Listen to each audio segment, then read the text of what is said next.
students. So 9th class semester 2 PS ma atoms and molecules before కొన్ని basics చెప్పాను law of conservation of mass and about of atoms కొన్ని explain చేశాను activity తో సహా. Now this class law of constant proportions ma very important one. John Proust can explain this statement. So John Proust what can be said? John Proust మనకి ఏం చెప్తారంటే the chemical substances are the combination of the elements. So chemical substances అనేవి elements combine వల్ల form అవుతాయి. These elements are combined in fixed proportion. అంటే ఎలా combined అవ్వాలంటే fixed proportion లో కాన్స్టెంట్ ప్రపోర్షన్స్ లో అవి కంబైండ్ అవ్వాలి, చేంజ్ అయిపోకూడదు అనమాట. ఇప్పుడు వాటర్ H2O అంటే ఎక్కడైనా అది వాటర్ H2O ఆ కాంబినేషనే ఉండాలి, వేరే మాలిక్యూల్స్ రాకూడదు, వేరే అమౌంట్ ఆఫ్ క్వాంటిటీస్ కూడా రాకూడదు అనమాట. సో అలా మనకి ఫిక్స్డ్ ప్రపోర్షన్ లో కంబైండ్ అవుతాయి అని చెప్తారు John Proust. This is called as law of constant proportions. దీనిలో ఎగ్జాంపుల్స్ చూడండి మా, అంటే ఆ స్టేట్మెంట్ ఎలాగ చెప్పబడుతుంది అనేది ఎగ్జాంపుల్స్ అర్థమైతే ఇవి చెప్తే మనకి నీట్గా అర్థమైపోతుంది. వాటర్ H2O అన్నమ్మా, దీనిలో 2 ఆటమ్స్ ఉంటాయి, hydrogen atoms and oxygen atoms ఉంటాయి.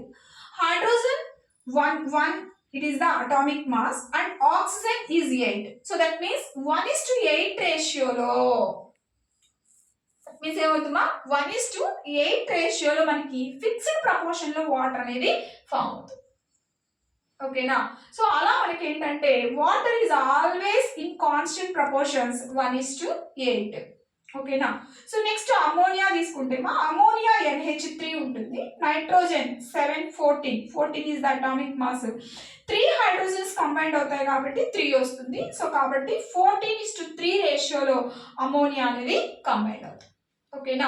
సో దీన్నే మనకి ఈ ఫిక్స్డ్ ప్రపోర్షన్ అమోనియా అంటే ఎప్పుడు 14:3 రేషియోలోనే ఉంటుంది, వాటర్ అంటే ఎప్పుడు 1:8 రేషియోలోనే ఉంటుంది. అంటే 1 gram of hydrogen 8 grams of oxygen తోనే కంబైండ్ అవుతుంది.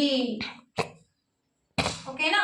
అదే వాటర్ H2O అన్నప్పుడు 2 హైడ్రోజన్స్ కదా, సో అప్పుడు 2 గ్రామ్స్ 16 గ్రామ్స్ అవుతాయి, అంటే మల్టిపుల్స్ అవుతాయి అనమాట.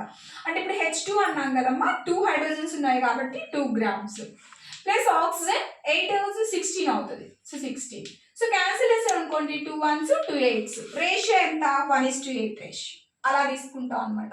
సో కాబట్టి 1:8 రేషియోలో ఫిక్స్డ్ ప్రపోర్షన్ లో వాటర్ ఉంటుంది. అమోనియా అంటే NH3 14:3, నైట్రోజన్ 14:3 రేషియోలో ఉంటుంది. దీన్ని ఫిక్స్డ్ కాన్స్టెంట్ ప్రపోర్షన్స్ గా మనం కన్సిడరేషన్ లోకి తీసుకుంటాం. So thank you students.